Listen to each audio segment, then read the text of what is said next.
Okay, here we go. Good morning to our local and virtual audience. My name is Norma Manrique.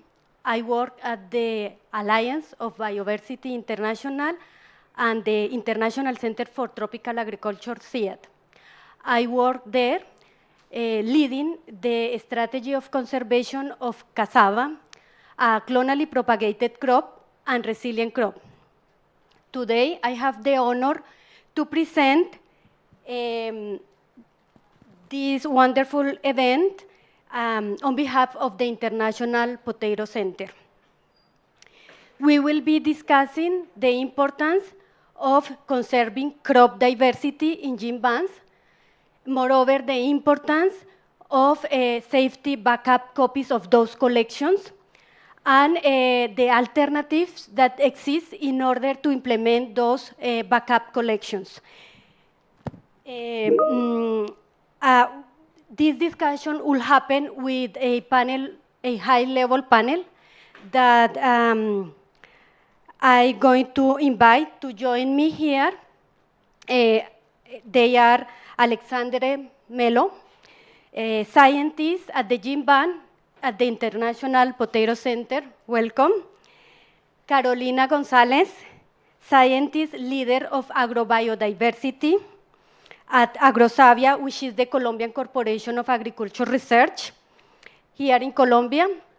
And Nora Castañeda, who is scientist project coordinator at the Global Crop Diversity Trust. More than these specialists that are here for this discussion, we have two videos from Liz Stephensen, who is the director of Norgine and the Svalbard Global Seed Bowl in Norway, and Zakaria Kehel, who is the director of genetic resources of ICARDA in Morocco, who will be, both of them will be sharing with us their experience and relevance of safety duplication. As an introduction, I can say that the propagation of crops is very diverse. There are several methods of propagations, and to make an efficient conservation of the crop diversity is necessary to be in line with those methods of propagation. Here we are going to discuss what can be done to assure the long-term conservation of crops with non-orthodox seeds or clonally propagated, which needs to be done in a technical and cost-efficient manner. We will be discussing actions that has been already taken to assure the conservation of crops as potato, sweet potato, cassava, banana, and other clonally propagated crops, as well as those crops with recalcitrant seeds. That means that the seeds, those are short-lived seeds that cannot be dehydrated and freeze. So, to be methods to be efficiently conserved in perpetuity with safety backup copies, as has been done with the crops with orthodox seeds, such with rice, beans, or maize. Let me see.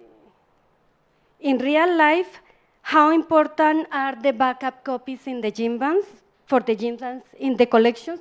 Here are our panelists in the presentation. Let's see the video of Liz Stephensen, who is going to tell us about her experience leading the Svalbard Gene Bank, a gene bank that was created to be the global backup place of orthodox botanical seeds, followed by the video from Zakaria Kehel, who is going to tell us how the safety backup copies of Eikarda gene ban were important to prevent the gene ban to disappear forever. So let's go to these videos. Hola, Cali! Here's a greeting from Unwanted, the Nordic countries gene bank and knowledge center for genetic resources. I really regret I can't be physically with you right now. I would have loved to partake in the discussions and interesting insights that I'm sure you all will share today. As you probably know, in addition to our research and gene bank responsibilities, Unwanted is also operating the Svalbard Global Seed Vault, and we do that in cooperation with the Norwegian government and Crop Trust. And just last week, my colleagues were in Svalbard to deposit seeds from 20 gene banks. Among them are seeds from SIP, who sent 20 accessions of sweet potato. We also brought in seeds from a new gene bank located in Palestine, and in February, seeds will come from Sudan. This illustrates how the seed vault is a crucial component of the global gene bank system, and particularly necessary in times of crisis. A crisis can come in the form of war, conflict, climate change, and extreme weather that threaten our invaluable gene bank collections. But it could also come as something as simple as a leaking water pipe, power shortage, or lack of financing. Because gene banks and their collections are vulnerable. Therefore, it is of utmost importance to duplicate gene bank collections, and this cannot be stressed enough. Because in our business, what is lost once is gone forever. And the seed vault stores orthodox seeds. For vegetatively propagated planters, troopers, and unorthodox seeds, other solutions must be developed, as you in this room probably are very well aware of. In the establishment of such an initiative, I could give a few advice based on my experiences and considerations that the seed vault soon enter its 17th year of operation, and in that we have learned a few things on the way. First of all, and obviously, make it safe and reliable. This includes technical and physical security, staff security, quality management systems, and standard operational procedures. It's also vital with a clear, restricted, and specific access policy. In Svalbard, the permafrost didn't re-establish as predicted after the construction work. It led to small quantities of water leaking into the entrance tunnel in 2017. Although the seeds were never even close to get wet, it did hurt our reputation. In 2019, the seed vault was reconstructed, making it entirely waterproof. Do also remember to develop clear and effective procedures for retrieving materials, including phytosanitary measures. Another thing, think long term. The building and the facilities must be able to last for a very long time, and go low tech. Plan for enough capacity. You don't know what the future may hold. Another thing, deserve the trust of your stakeholders. Keep the black box agreement in formal agreements as well as in practice. Unwanted never opens any seed boxes in the seed vault without gene banks asking us to do so. It's vital to make sure that the legal ownership of the seeds remains with the depositor. Seek support from international forums on the global gene bank community. The seed vault is not a solo effort, and its establishment with a long birth, firmly founded in support from its international supporters, not least the International Treaty on Plant Genetic Resources for Food and Agriculture. Ensure a well-functioning partnership. No project is stronger than the partner standing behind it. We have 3 partners behind the seed vault, and it's a strength. However, as in all families, we have had our disagreements, but it's important that these can be solved, and therefore have a clear and formal division of responsibilities, and ensure that all partners are updated on what's happening in the project. Be transparent and communicative. all partners to the seed vault underestimated the global interest of the facility in Svalbard. In the communication vacuum, conspiracy theories thrived. Some of them we are still struggling with today. And remember that any communication is better than none. It's never been more important than now to conserve the agricultural biodiversity, which is disappearing at an alarming rate. One actor can't do it all, but as an international community, we are strong. I think no one knows this better than Zakaria Cahill at ICARDA. ICARDA was extremely proactive in their safety applications to Svalbard. And from the opening of the seed vault in 2008 until 2014, ICARDA deposited 16,484 accessions. Amazing, right? And it was a good thing that they did that. I'm sure he will tell you much more about this in a minute or so. Now I'd like to thank you for listening, and please don't hesitate to reach out to us at Nordgen if you have any thoughts or questions about the seed vault. Enjoy really this side event and the rest of the COP16 discussions. Thank you.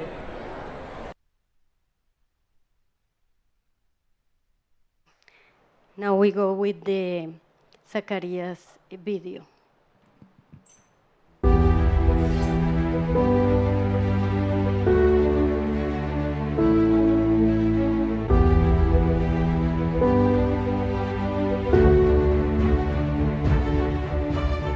The story begins back in 2008. At that time, ICARDA Gene Bank was based in Al-Hadia, near Aleppo in Syria. At the creation of the seed vault in Svalbard, ICARDA was one of the first gene banks that have deposited copies of its collection. At that time, 83% of the collection was backed up in Svalbard. We had also other safety duplication in other international gene banks within CGIAR and also national gene banks. In the autumn 2015, when ICARDA has lost access to its gene bank in ICARDA, and the decision has been made to relocate the collection to 2 locations in Lebanon and in Morocco, ICARDA has been able to go to Svalbard and retrieve its collection, regenerated at the 2 locations in Morocco and Lebanon. Up to now, almost all the cultivated collection in Morocco has been regenerated. More than 60% of the wild species and forages in Lebanon have been also regenerated, and safety backups were sent back to Svalbard as another mitigation of a risk in the future. One can ask why you go directly to the second level of safety duplication, which is Svalbard. This is an interesting question since we have already the first safety duplication in different reliable CGIAR and national gene bank. Svalbard, beyond its geographic position and also the condition of conservation, that they are almost perfect for conserving the seed, Svalbard offers also an opportunity to deal with one organization in kind of putting the safety duplication but also retrieving safety duplication. If any gene bank goes back to retrieve from different gene bank, that means going and dealing with different countries and gene banks' requirement to be able to get back the seed. When an unexpected event happens, countries or institutions which are gene banks can go back to their safety duplicates and retrieve them for regeneration. ICARDA has unfortunately the sad record of being the only and the first one retrieving their collection to regenerate it back in 2015. Safety duplication or safety backups are really storing a copy of seeds or plant material that we are conserving in gene bank in another location, rather outside the host country. This is kind of a risk management against civil unrest, natural disaster, bad monitoring or bad conservation. 2 safety backups are needed, first and second level. The latter is the seed vault in Svalbard. The 2 levels are needed to mitigate all risk. This is kind of having an insurance policy, but an extra policy to reduce deductible. One never know when you need your insurance policy and how much money you will pay in case of damage.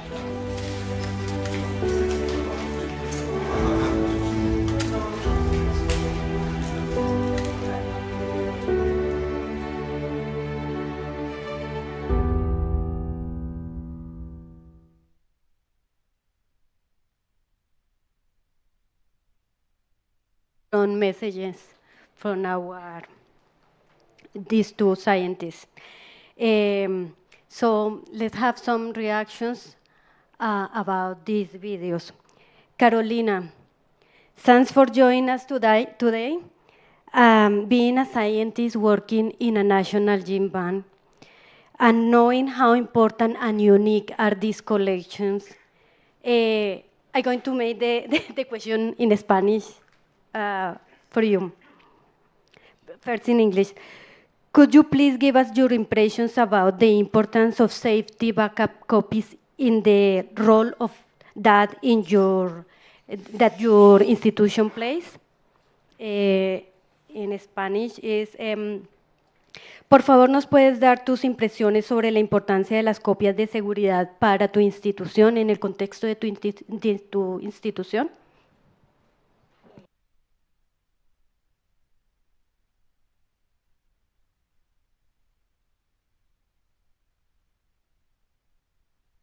Hello. Thank you, Norma, for your invitation at the CGIAR invitation. So, I will give you the answers in Spanish. Para Agrosavia, Agrosavia tiene una responsabilidad de país y es la conservación de los recursos genéticos para la alimentación y la agricultura que se encuentran depositados en los bancos de germoplasma bajo la responsabilidad de Agrosavia. Y Agrosavia juega un rol supremamente importante en la responsabilidad que tiene para conservar este germoplasma y asimismo generar diferentes estrategias para contar con copias de seguridad.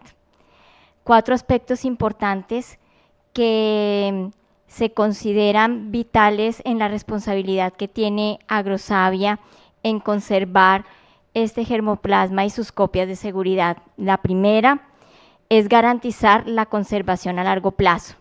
Bien, veíamos en el video cómo diferentes estrategias, como es la que ofrece Svalbard, dan una oportunidad para contar con copias de seguridad que garantizan por largo tiempo esa conservación de esos recursos genéticos. Reconocemos que Colombia, y en particular Agrosavia, hace un esfuerzo gigante y muy importante en conservar ex situ e in situ sus materiales genéticos, pero también reconoce que es de vital importancia tener copias de seguridad fuera de la región, porque también lo veíamos, otro de los puntos importantes es el que no estamos exentos a eventos externos, catástrofes, en donde también esa oportunidad de contar con copias de seguridad se convierten en esa opción para poder tener ese material disponible, no solamente para el presente, sino también para generaciones futuras. Un respaldo institucional, por un lado, supremamente clave. Nosotros tenemos como país que tener un respaldo de lo que garantizamos conservar en nuestros bancos y, por supuesto, el de proveer ese recurso genético para la soberanía alimentaria y para la respuesta ante el cambio climático. Thank you so much. Okay, Alexandre, we will shortly hear from you about the important work that CIP is doing for Latin America. But before that, can you tell us about the message that Liz and Zachariah gave, how that it correlates with your work? Certainly, Norma. It's very interesting because the points that they presented in their videos really states that the backups are not something that potentially can be used or theoretically are going to be used. We have an example, a very good example actually, of a situation that clearly they demanded the use of that material. At SIP, we didn't need that particular situation, and we didn't encounter that situation at this point yet, but eventually, nationally, we would have to request accessions from our internal backup there that we have in Huancayo, because eventually, since we deal with clonal crops, eventually we lose some accessions in the lab, or they don't grow as well as we would like to have, and in this way, we'll have to request this internal backup. So I think that the messages were very clear, and also the importance of having a very good reputation and really well-established procedures, because we'll be involving several different countries and several different crops when we are dealing this kind of operation, and this demands a very clear procedure in such a way that the operations and the way that the places work are very clear, in such a way that we don't have any issue in the future. Because it's important to understand that it's not only a backup. You have a lot of entities that are related to that. You have a lot of documents that are required to achieve that goal. So it's really important that you have clear and well-organized procedures to achieve this level of operation. Thank you so much. Nora, you represent the Crop Trust, a key institute for the conservation of crop diversity, and a supporter for the Svalbard Seed Vault. What can you tell us about the work of safety duplication, and how has the Crop Trust supported the gene banks in achieving this goal? Thank you, Norma. So the work that our role in the support that we have given gene banks, and this is international gene banks, this is national gene banks, even local gene banks. Well, there is a tiny bit on technical support. Like sometimes there are gene banks, they are not very clear on what they have to do, how they prepare samples, how they do the logistics. It's probably simple just to put seeds on a box and shipping them to Svalbard. And then you will then realize that, for example, only DHL is the only one who takes seeds over there. So we take them we take them by the hand, and we go with them, and we ensure that they can make the deposits. So we also offer, or we have offered, financial support, especially through our projects. So we often come up with projects that are focused on this safety duplication part. And it's very important for many national gene banks or even community gene banks, because many are suffering for a lack of funding. And in the meantime, while they establish themselves, have more reliable operations, we see safety duplication as an urgent measure, like an emergency, that you can still have the material at least somewhere. That's how we do it. And this is only for the orthodox seeds, of course. Yes. Thank you so much. Okay, to all of you, and we can go in this order from Alexandre to Nora.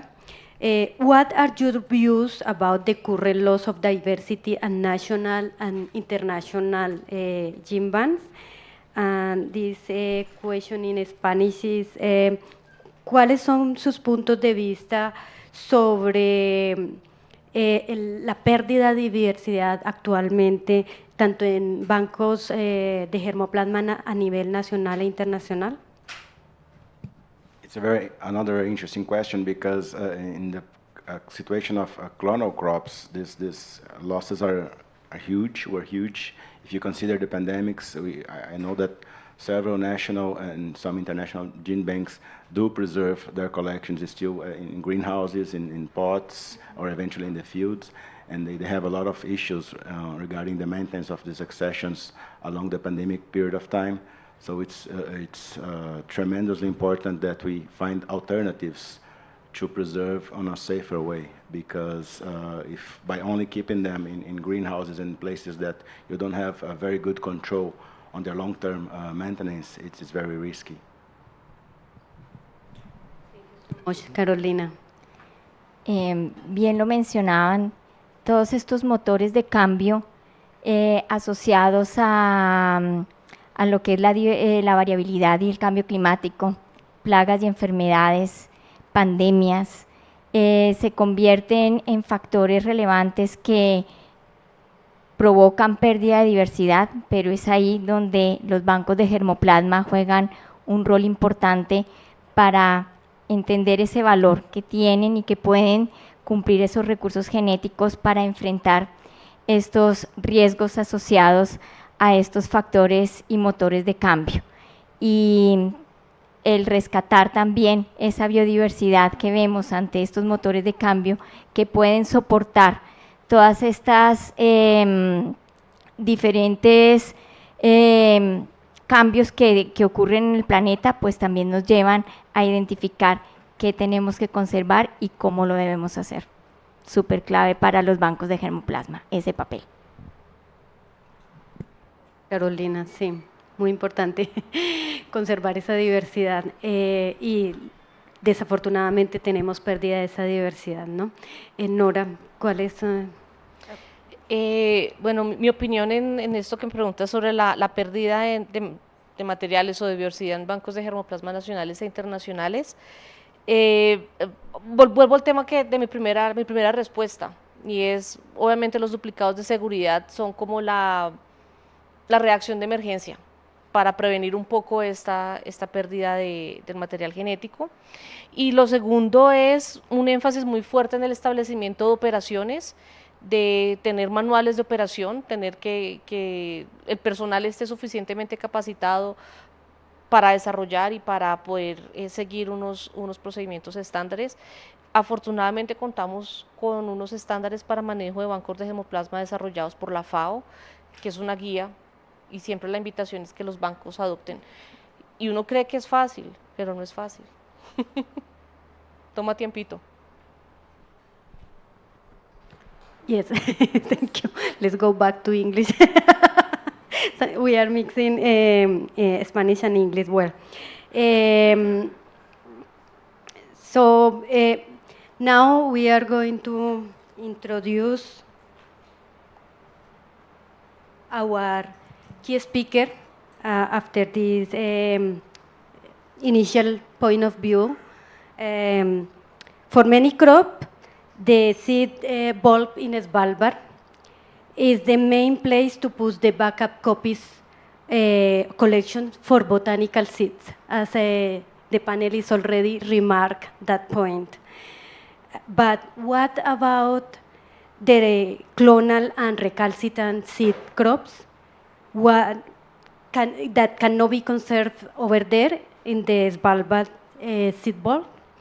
Our key speaker will answer that question and will also show us how SIP is dedicating efforts to efficiently conserve these crops in the long term.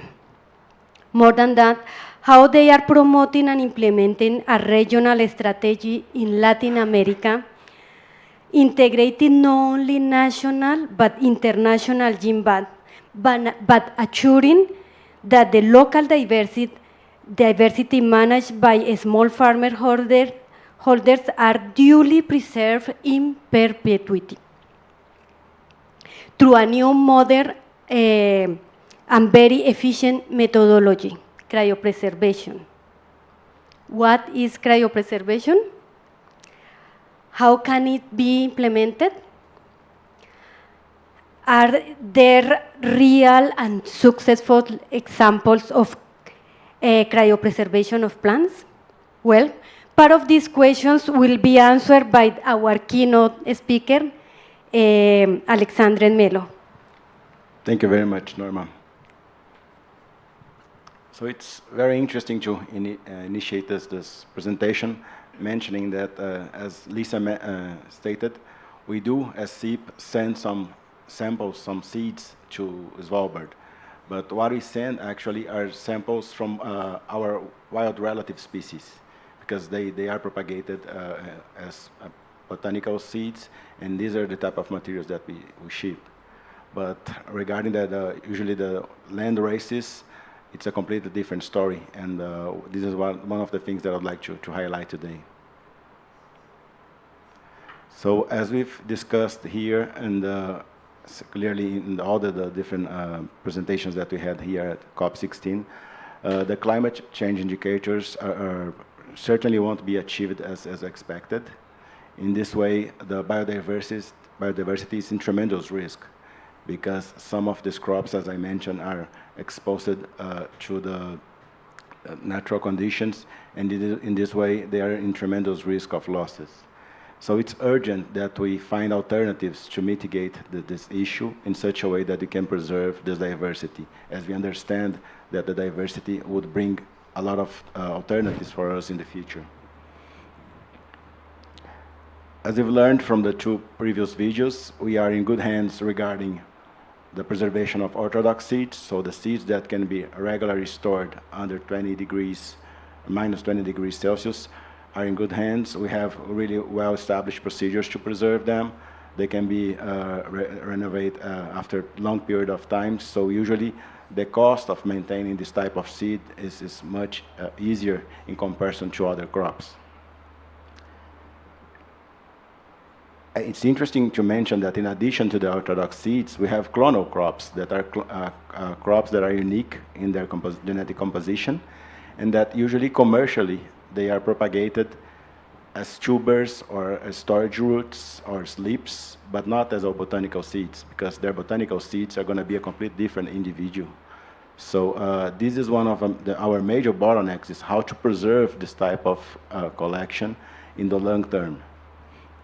We also have what we call recalcitrant seeds. There are seeds that cannot be preserved under minus 20 degrees, and I can mention here peanut as an example, that eventually have to be regenerated in a shorter period of time, which implies in higher costs of maintenance. It's tremendously important that mention that 5 of 10 of our crops, the most consumed crops, are clonally propagated. So we're not talking about something that is not going to have a direct impact to the consumers. So we have here, among these 5 crops, we have potatoes, sweet potatoes, cassava, banana, yams. So all these crops are highly important in most countries, mostly in the developing countries as well. Many collections do not have backups, as I mentioned initially. Most gene banks usually preserve part of their collections in vitro, but the great majority usually are in the field or in pots in the greenhouses. So we have a lot of opportunities for mixtures and losses in terms of propagation. So we also can use the in vitro alternative to preserve these accessions, but it's very interesting to mention that the work under in vitro condition is very expensive, can take a lot of experience and a lot of good high quality procedures, and this implies that some centers are not able to do this maintenance in the long term. In 2017, a study was concluded that was a work done between the Crop Trust and the CGIAR centers, where they identified that cryopreservation was the most feasible alternative for the long-term preservation for clonal crops and recalcitrant seeds. So cryopreservation has several benefits on top of the other alternatives that I mentioned, and most of them are related to the economicity of the technique, because theoretically, once you do it in a good way, you can preserve the materials or the accessions for a long time, eventually forever. So it's really important to find ways to strengthen this method and to reach all the different gene banks using this approach. But at this report, it was also observed that there are a lot of gaps that should be resolved in such a way that can be accelerated the process to implement this technique in other centers. And within the reality that was observed in that report, it was identified that CGIAR should lead the initiative in identifying and creating hubs to develop these alternatives towards the world. So at that point, 3 hubs were decided to be developed. The first one was in Europe. It was held in Belgium. and the other one by biodiversity. The second one by IITA in Nigeria for the Africa Hub that would pretty much support all the African countries. And the third one in Latin America that was led by CIP, and it would be established in Lima, Peru. So the hubs would have a lot of different expectations out of them. The first one is to provide expertise towards the development of methodologies. So the idea is that the centers that would host the hubs would develop tools and methodologies that can be used for several different crops, because the idea of the hubs were not only to back up their internal collections, but also the collections from other countries. So in the case of CIP, for example, that we work with potato, sweet potato, and onion-rich crops, we also have to eventually find alternatives to ensure that crops like banana and garlic can be preserved there as well. So we have to support the centers on developing their own methods to preserve in such a way that we can receive the samples already preserved like that.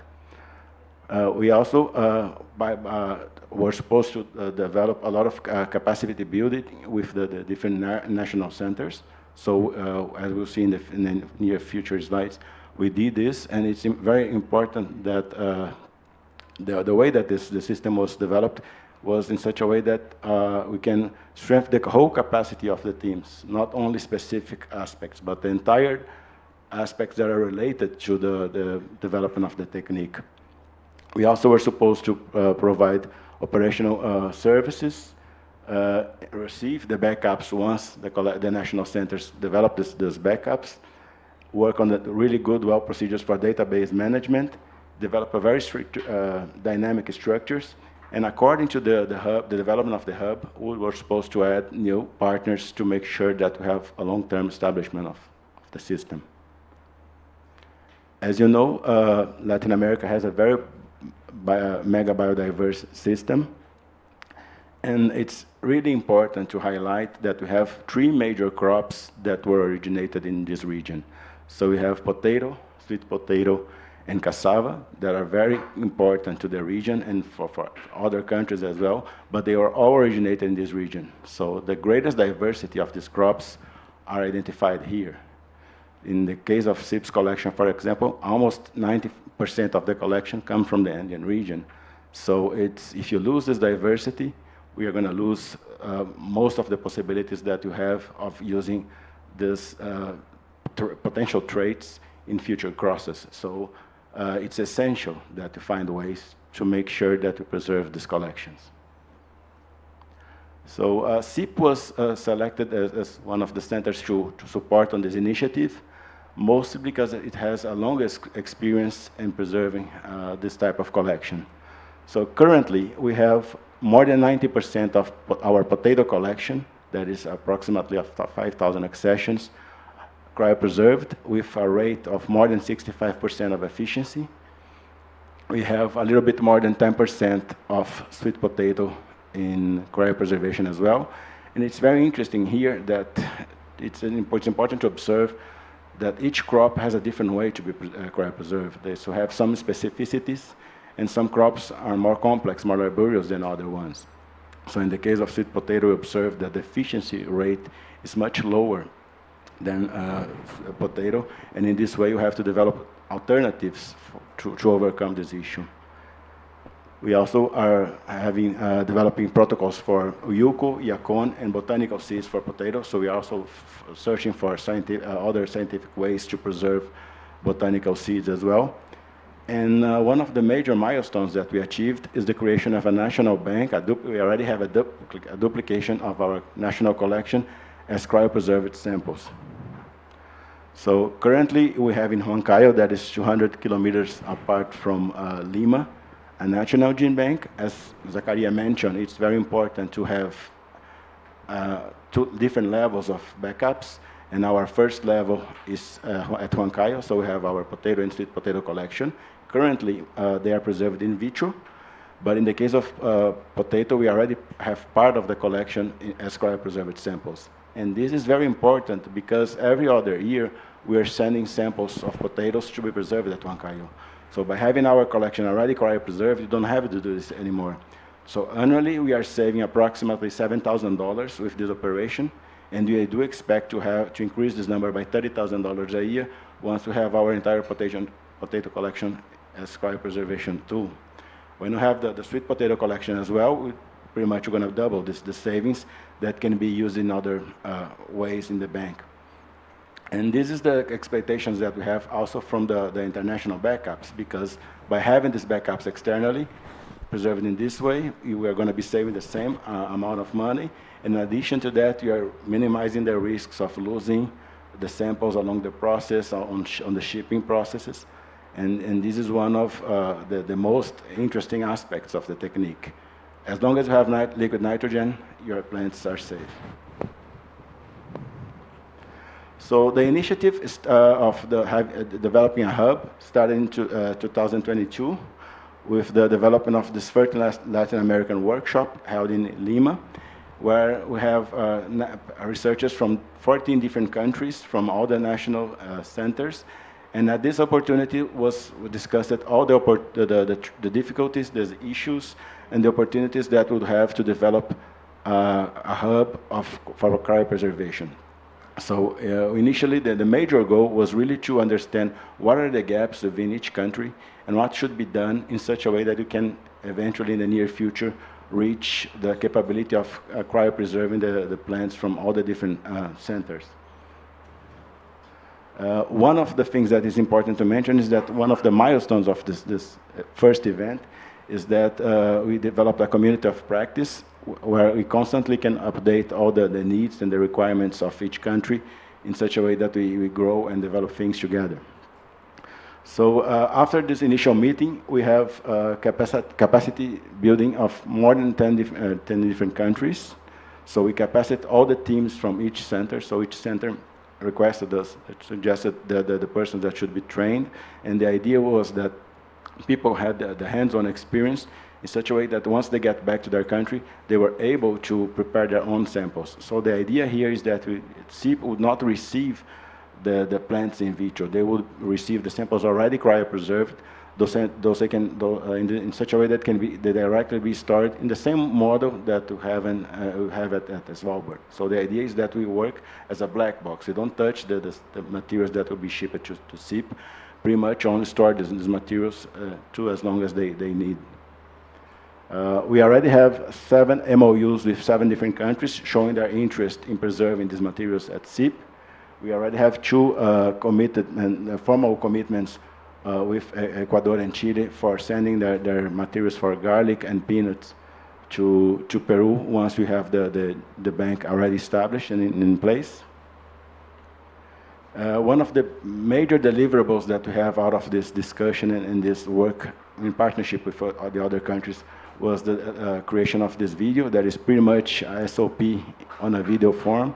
So it's a very complete video that was adopted and implemented and adjusted to the reality of each country.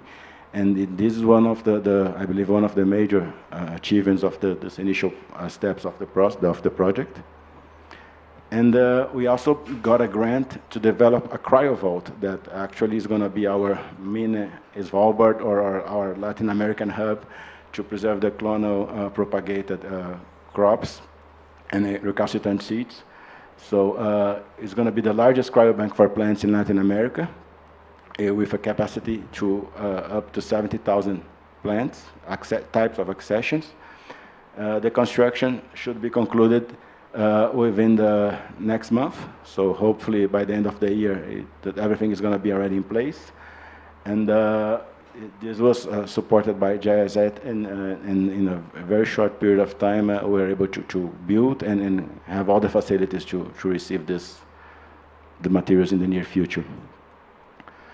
So I would like to conclude mentioning that cryobanks are a legacy for the future, for the clonal crops and the recalcitrant type of materials.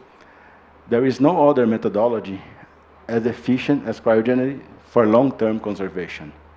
Certainly, to achieve the level of cryopreserving samples, you have to develop a good in vitro strategy and other strategies in such a way. Cryogenics is the end of the line, but you have to work on the intermediate steps to reach the level of cryopreserving your samples. but certainly in the long term is the cheapest way to preserve the clonal crops, as mostly we are talking here as backups. And if well implemented, the samples can last forever. And in some ways that you have auto-filling tanks, even you have minor kind of handling operations on that as well. As you know, time and resources are very strict, so it's also the cheapest alternative for the long-term preservation. The genetic diversity certainly will be preserved if we adopt this broadly.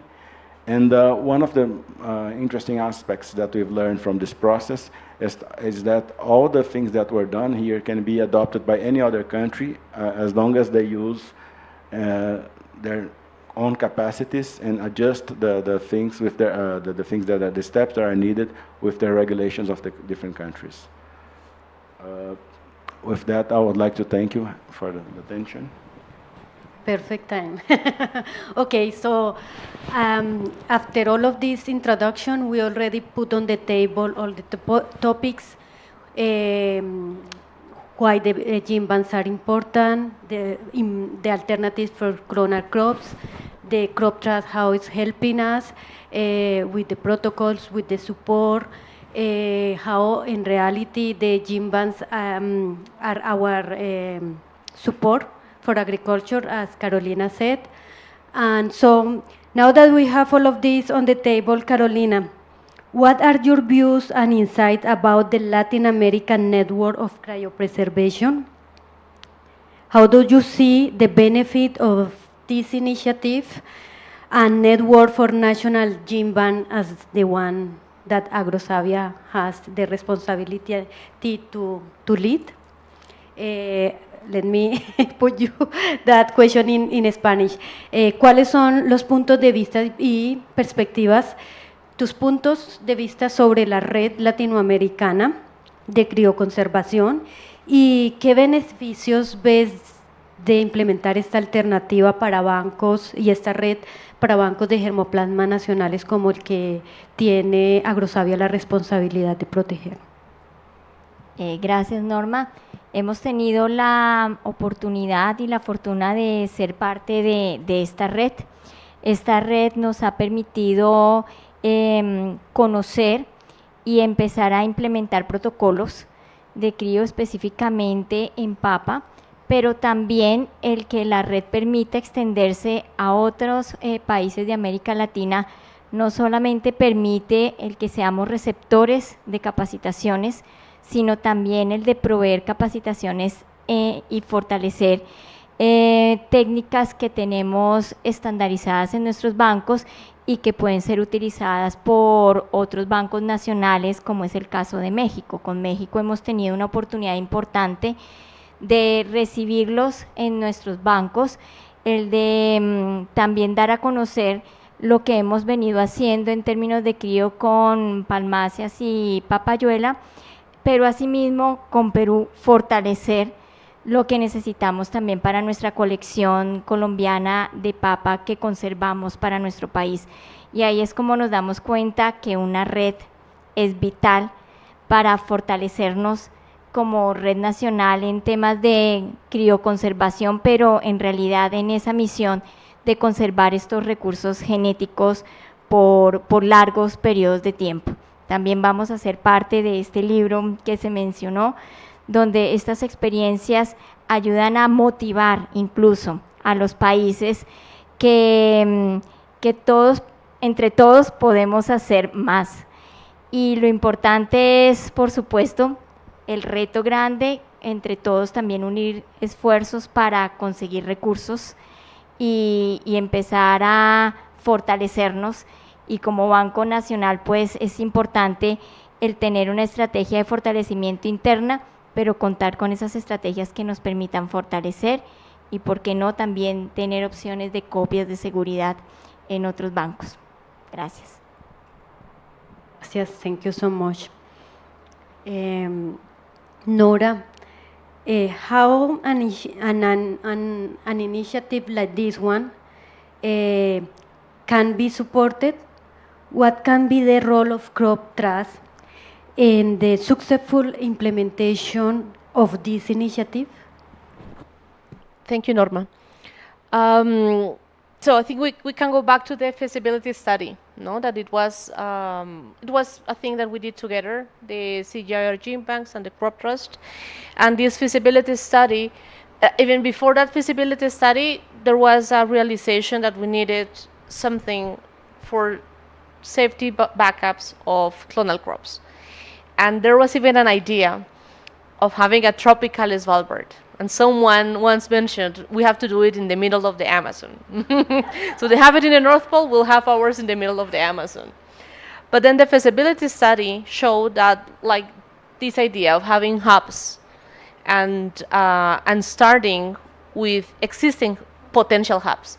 And that's how CIP was identified for Latin America, IITA for Nigeria, and the banana gene bank that the Alliance manages in Belgium for Europe. So that's like a little history, and we've been part of that history. Now that CIP has managed to realize being this hub, a way that we had supported it was through the crop trust. We help in securing funds from GIZ for having this project, and a role that we can play is a coordinating role, and also again like the fundraising part, of finding the funds, finding the support for this type of initiatives. And that's what we need because cryopreservation as a technique has been around for a long time, and having a SIP cryoban is the example of this can be more than research. This can be real. And after the pandemic, we realize how vulnerable are the collections. And with all of this COVID-16, that we need to take actions to protect diversity, because in the gene banks there is a level of diversity, but it's another level of diversity that is not there and needs to be characterized, collected, and protected. And many gene banks, unfortunately, they don't have the resources to do that. Okay, so Alexandre, what are the next steps in this initiative of a Latin America cryo network? Thank you, Norma. The one thing that you mentioned is interesting, because some people do consider that the gene banks are something static, that we don't do any type of research. And the cryopreservation study actually showed that research is essential to the development of the gene banks. So we're not only considering cryo, but all the other things that are related in the gene banks are important. And regarding your question, I believe that we still have to develop a lot of research in some of our procedures for some specific crops, because we have to identify alternatives to increase the efficiency, mostly in some specific crops. So I believe that for some tropical crops, we have some issues in obtaining good levels of recovery of the plants. We also supporting the funds in the long term, according to the development of the strategy, is going to be something that we have to work on and make something sustainable. Currently, with the savings that we have from the change of the backups from in vitro to cryopreservation, we certainly can sustain the operation for a limited period of time. But in the long term, with the success of the hub that we expect to achieve, we certainly would need to find alternative funds to implement new changes in the system. So that's one of some of the expectations that we have.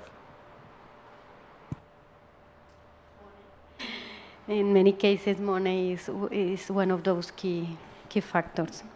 Okay, so the floor is open for questions. I'm not sure if people are already willing to make some questions. We are happy to answer and create this more discussion around this topic. So, do you have any question? Mauricio. Thank you. I would like to ask about if there is any possibility to create facilities at Svalbard seed ball for cryopreservation. I think just in terms of the temperature, maybe the like liquid nitrogen could be expand their effectivity during the time, and maybe with some space in this vault can be available for cryopreservation facilities. I don't know. Maybe Nora knows better. How about that? Thank you. So what I understand, that's why this idea first of having the Amazon one for everything like the Svalbard, but then with the feasibility study, it was like, no, maybe it's better to have hubs, and that's why like it's this idea of a Latin American, an African, and European. And with the Svalbard, the thing is that nobody is inside of there.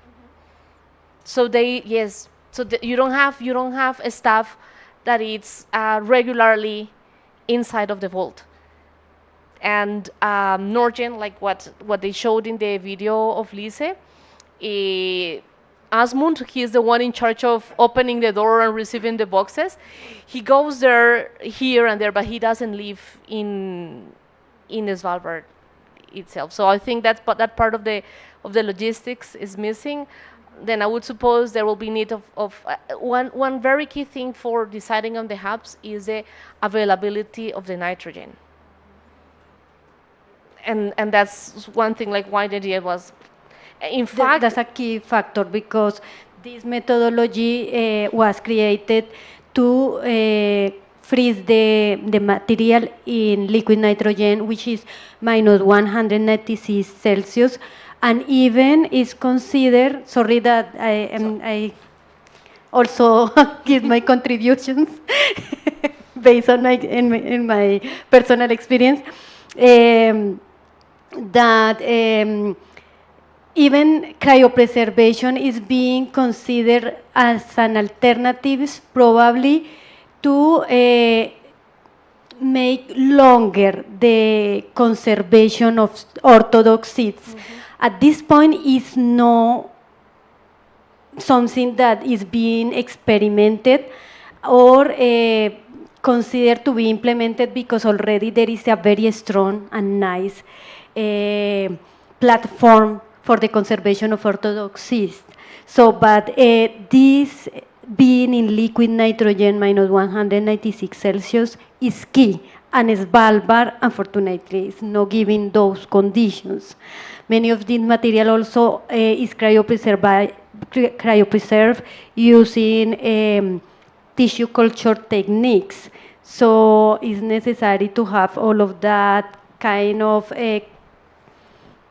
handling of the laboratory and the tubes. So that's another factor associated with that. I'm not sure if there is any other. Nora, one more thing about the nitrogen availability. I remember when IATA was trying to establish the cryopreservation unit, it took them a lot of time because of the lack of the nitrogen, of the liquid nitrogen. And I think they had, at the end, they had to have their own production of liquid nitrogen inside of IATA, because in the city Ibadan is not easy to find. At least here you have a provider, and in SIP also, that they come and they give you the type of gases or elements that you need. So that's I would say that's the main limitation. I didn't have a clue on the answer, but you give tips, and I think I'd like to, yeah. Of course, it's welcome this question. No, it was interesting because we have some equipment that can auto-fuel and can regenerate the nitrogen. So eventually you don't need the external parties to provide us this liquid nitrogen. And in the case of the hub, most of the tanks would have this capacity. But as Nora mentioned, since we have some, eventually don't have many support on Svalbard, eventually we don't anticipate a constant demand of supporting the structure, but eventually we'll need someone to go there more often than they would follow with the seeds. So this eventually can be one of the limitations. And we had a good experience on that during the pandemics, because we have both the collections in cryopreservation and in vitro, and the folks that were supposed to take care of the cryopreservation collection goes there only once a week and spend only 2 hours reviewing the tanks, while the other ones in vitro would have to go every day to subculture the collection. So maybe this is one of the major reasons, at least yet, we don't have the collection there. Do we have any question? Well, Marcela, I think that it was first, and then Steph. Thank you. Well, I had a question about the funding of cryobanks, and also the efficiency, because this was not 80 or 90%, but rather lower. And perhaps in the funding, I know it's a very expensive capacity to build in the first place, but then it pays on the long run. So for looking for funders, that might be one source to work on that, and definitely have examples like for animals or human stem cells that would really help in the future. And a second question I had is, what about microbes, useful microbes for the crops? Would they be able to be stored also in cryo services? Thank you. Yeah, quite interesting questions. Yes, in terms of funding and savings, we initially anticipate at least the first years of the operation. We believe that with the savings that we'll have with the in vitro collections, we're going to be able to maintain the hub. Just to give a small example, for example, potato clone would cost $120 to be maintained at SIP annually. And to cryopreserve a sample, it would cost $400. But after the second year of a cryopreserved sample, it would cost $7. So it's going to save a lot of money. So we are not talking about cryopreserve the entire collection and only keep as cryopreserved, because we do have a lot of repatriation of the accessions. So by cryopreserving the accessions, we would have a delay of at least 2 months until we get the plant in vitro. So the idea is to only cryopreserve to have all the collection cryopreserved as a backup, and eventually rationalize the accessions that are not that much repatriated, only kept as cryopreserved accessions. And in the long term, as I mentioned, we can implement the ideas is really search for funds that can support to the development of the operation. And also, it's possible to, I believe we have to develop the protocols for microbes. And the efficiency can be, going back to the efficiency point, the efficiency is lower than when you consider with the seeds, but it's much greater than you compare with the number of accessions that we actually have in the collection. So for example, for each accession of potato, we have usually 12 plants in the in vitro collection. In this case, we are talking about preserving 100 potential plants, that out of this 165 will be viable. So the number of potential viable plants is much greater than they currently have. So we really expect to not have issues on that. Is going to be SIP helping Crop Trust to raise money for this initiative? I mean, that's the key way to kind of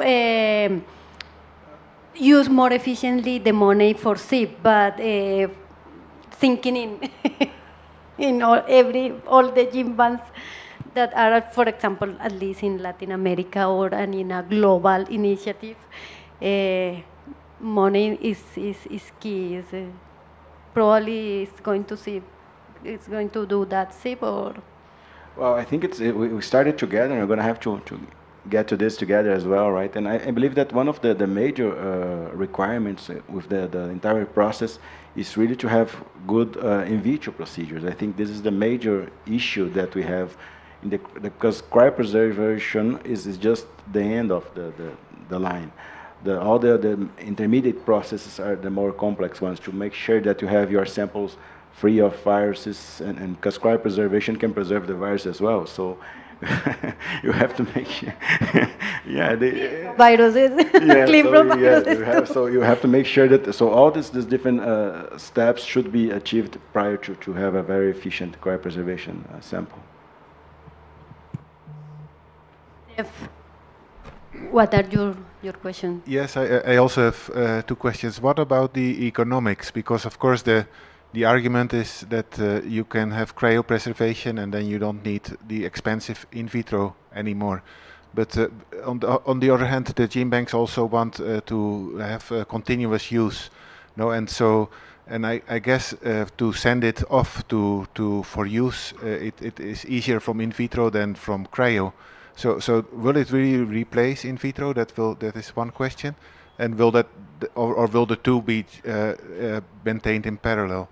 And then one thing which is more philosophical question, I guess, is what I really like about the CGIAR gene banks is that we conserve the clones, no? And the clones are the product of hundreds or thousands of years of domestication.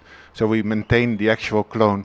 But many of the gene banks for clonally propagated crops in other countries, they just throw it into botanical seed and say, well, the breeders only need the botanical seed. Why do we need the clone? Because you only need the genes. So I wonder, what is your take on that? Yeah.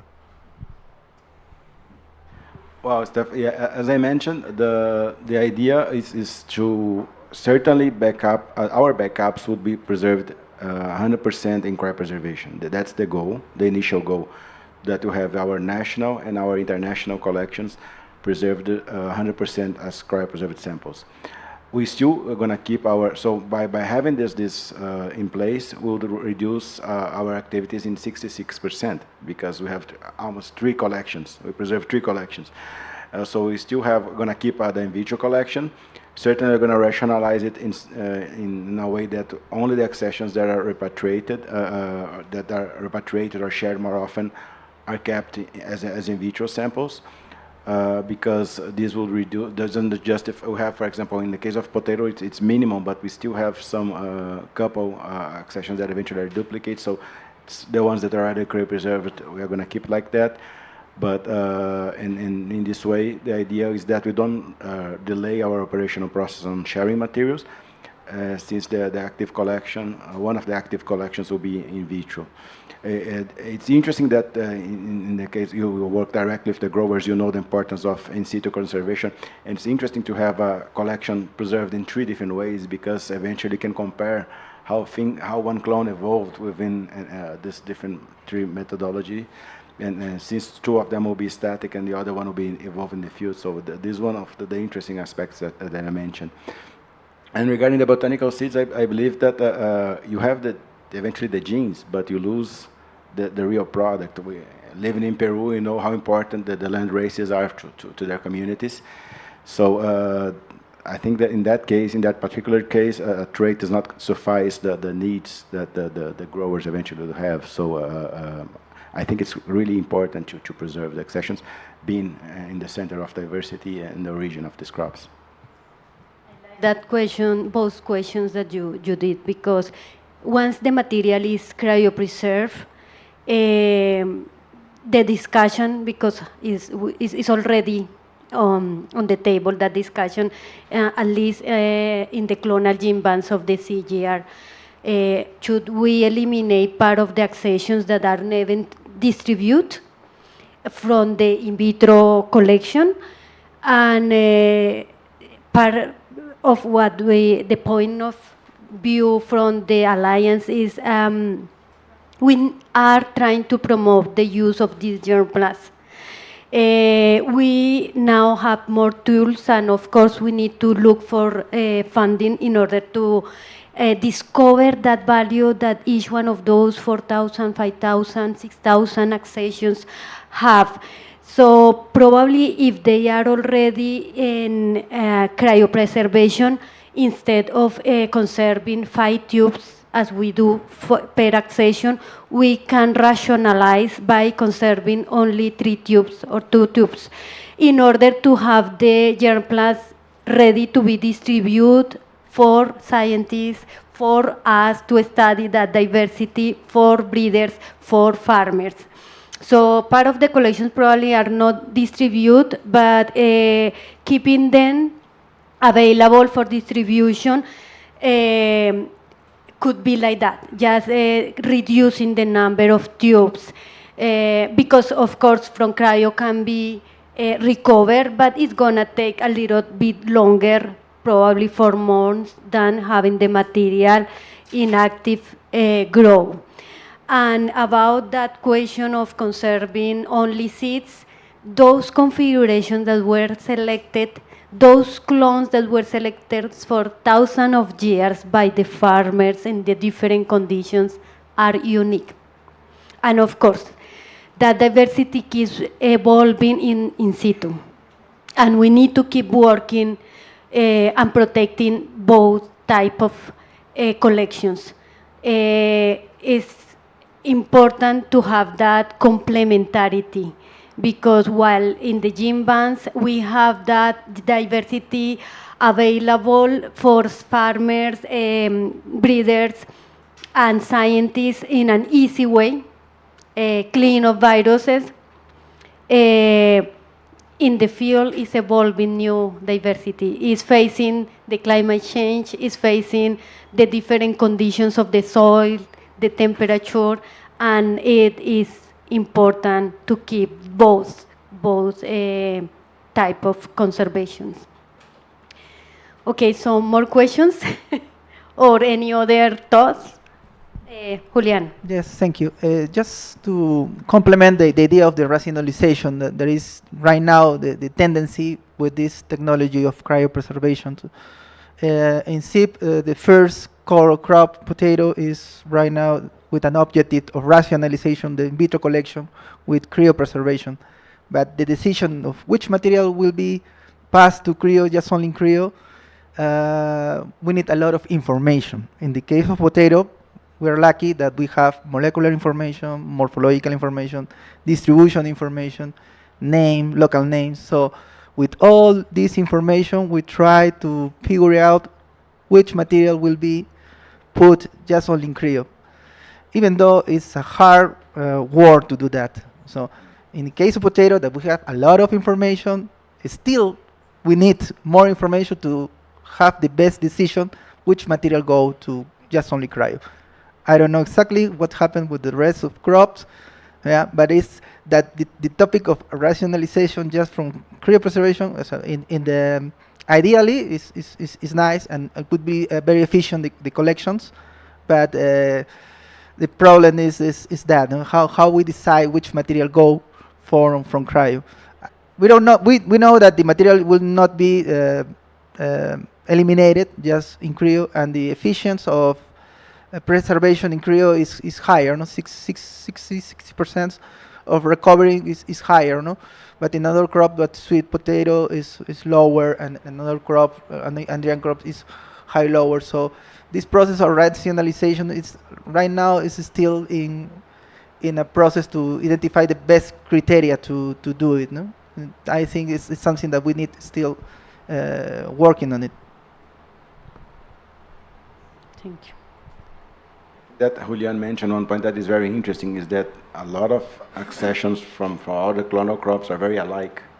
So having a clear understanding on which is actually which accession each one is, it's very important. So have a good field characterization, have a good molecular characterization, and understanding that all the potential accession names that each accession would have is really a key point, because once you cryopreserve that sample, you have to assure that after 10, 20 years, you are going to be turning back the same accessions that the grower actually received. So we have projects that receive 200 accessions that arrived with 10 different names, but they were the same, and also others that arrived with 20 accessions with the same name, but they were different. So it's really important to make sure that the samples that we're preserving actually the real ones according to the information that we received from the growers. So it's really relevant, the points that Julian mentioned. True types, true to type. True to types from the ones that we receive, and from the growers' perception as well, because sometimes the perceptions from one grower is different from the other, but the material is the same. So it's a big chain. Okay. Well, any other questions? Do we have virtual questions? No? Okay. Perfect. So, and another, after discussing all of this stuff, we can start dreaming. Well, of course, it's necessary to find the money to implement all of this technology, identifying in each gene bank which are the accessions that should be cryopreserved, because $400, that is the cost of implementing the technology, really requires that we are identifying exactly which are the unique accessions that are going to be cryopreserved. In many of the collections, there are duplicates, because humans, we move around the world, so when the material was collected in one region, had one name, and in another region, another name, and at that time, the idea was collecting the diversity that was represented everywhere. And so we have duplicates in the collections, and it's necessary just to identify those unique accessions in order to cryopreserve and spend money, the huge amount of money that this technology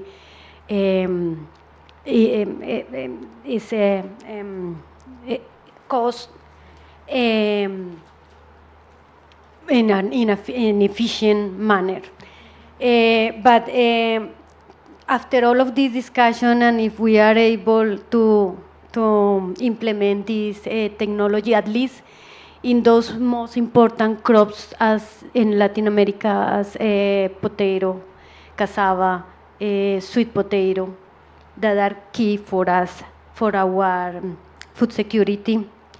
In 20 years from now, how we visualize the impact of this initiative, and what will be the discussion at that time, cryo for other crops, or what do you think? So please, panelists. Well, I believe, Norma, as you mentioned, it's really sounds easy to cryopreserve everything, but since we have different levels of within the different national centers and international centers to achieve the capability of cryopreserving, eventually what we did at CIP is to prioritize some accessions that eventually would be more representatives in terms of genetic pools, and as we named as a core collection. So eventually you can expand this according to the funds that you have. So eventually the different centers can work on this way to reach a level on that within 20 years you can discuss things in different ways. So I would expect that in 20 years from now we would have at least these core collections being preserved as backups in other places, because these would be the key elements and the key accessions that would be necessary to recover at least the maximum capacity within the minimum amount of accessions for each region. So that would be one of the goals that I believe we can reach, and considering that we have a huge difference in terms of technology within the different centers. Concentrating in core collections that represent the diversity that is inside the collections. Carolina, please. Igual, yo creo que el identificar o conformar colecciones núcleo también ayuda a empezar a generar esas opciones de utilizar la crioconservación como un método alternativo para nuestras colecciones. Nosotros dentro del banco tenemos un reto gigante, porque conservamos 275 especies clonales, hay 4 o 5, pero es un reto gigante en empezar a conformar, por un lado, las colecciones núcleo, que ya la hemos empezado a conformar para el caso de papa, pero también el unir esfuerzos para conseguir la opción de recursos económicos, de fortalecimiento de infraestructura, de capacidades, y pues se necesitan en esos 20 años fortalecer ese aspecto para poder y pues generar alianzas, ¿no? Que es importante considerar de que podemos unirnos y generar esfuerzos todos en pro de finalmente conservar esta biodiversidad para la alimentación y la agricultura, que es lo que nos une. Entonces, En 20 años, un esfuerzo gigante en conseguir y fortalecer esas opciones. Nora, how do you see that in 20 years we will be discussing an impact of this initiative? Thank you, Norma. So we will be still working. We're not retired yet in 20 years. But the dream is seeing fully functional hubs. That the other regions can see the example of Latin America and be bold and follow that example. And with the functional hubs, and also echoing on Carolina's words, having increased collaboration between the national and the international gene banks. We're very fortunate to have these international gene banks with a lot of expertise and advance, and it would be great to see that being shared more horizontally with the national gene banks. Also, a crazy hope is that in 20 years, the cost of the technology is lower and it's more affordable, that other species are being conserved beyond these mandate crops that many international gene banks focus on. And that's also why it's very important to have, that will be the role of the national gene banks, because you're the ones taking care of a large part of the agrobiodiversity that it's outside of the international gene banks. And one thing that I think that we don't need to wait until 20 years and we need to start discussing is use. So you've been talking about rationalization, but I think Steph's point on yes, you have your backup in cryo, and how are you going to make it accessible, how easy it is. I think that needs a little more discussion, how much we want to really rationalize and how much we can promote for use and not making them part of a museum. Agree. Yep. And good point of integrating national and international gene bank, because many of these collections in the CGIAR were collected together with the national partners. So many of these collections in the national gene banks are already duplicated in the CGIAR. Why to do cryopreservation of the same accession in the national gene bank if it's already cryopreserved at SIP? Doesn't make sense. So that's why we need to work together, genotype the collection with the same platform, and identify which are the accessions that are the same in between gene banks, and not to double efforts with something that is so expensive. So key point that Nora said, and that I kind of use it to point on put on the table this other topic, and true. We need to start working here and making sure that those collections are accessible to really solve the problems that now more than ever the agriculture is requiring. Okay, so we are kind of reaching the end of this discussion. Do you have any other question or opinions? Okay. So I think that I think that has been a very successful discussion. Tons of work to do, money to raise, but alliance to create in order to really have these long-term conservation backup collections of the clonal crops and recalcitrant seed crops. So thank you so much for attending this call, and there are several messages that we have discussing here. The gene banks are becoming more relevant considering the challenges of climate change, for sure. It is urgent to save copy the diversity already preserved. That's first point that we need to do, and genotype those collections in order to really cryopreserve the key germplasm in them. And keep in mind that this is important because even the gene banks are not completely free of risk. Zachariah already explained how a collection was in risk, and a safety backup copy was the way to conserve that diversity. And Liz also said something, this sentence that kind of hit me. Once it's lost forever. If we lose diversity, it's gone forever. And so we already lost a lot. Let's take some actions because this can be worse.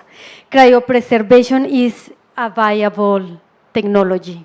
So it's important that we make actions now because it's proof that it's possible to cryopreserve and implement these methodologies, and is the needed alternative for long-term conservation of diversity of clonal and recalcitrant crops. The pandemic already showed us that that material that is conserved in the field or in the in vitro collections, if no one is taking care of them, to water them, to fertilize them, to subculture them, they are vulnerable. And with cryopreservation, we need to make sure it has a supply of liquid nitrogens to keep those collections for 20, 30, 40, probably 100 years. The collaboration is key. That's the other message that we conclude from this discussion. Is needed to implement the conservation strategy in an efficient way. We need to get together and make stronger this cryo Latin American network. The Latin American network is a great example of success in a very short time. You have been working in that 1 or 2 years, and need to be supported as countries need to proper investment to put their collections in cryo. And as Steph said, let's not forget that gene banks alone are not the solution of long-term conservation of crop diversity. It's just a complementary strategy because in situ conservation keeps evolution and keeps the crops in the hands of the farmers. So finally, let's have the goal of having a main clonal crop of Latin American conserved at cryo, at SIP, at the SIP Bulb in Lima, Peru, by 20 years from now, for those key crops, cassava, I start with cassava, potato, sweet potato, any other one that I am missing?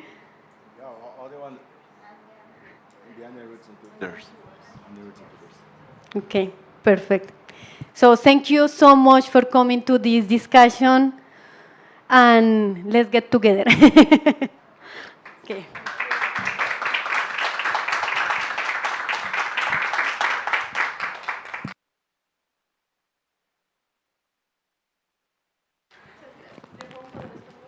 Sí, ya podemos hablar en español. Justo a tiempo, ¿no?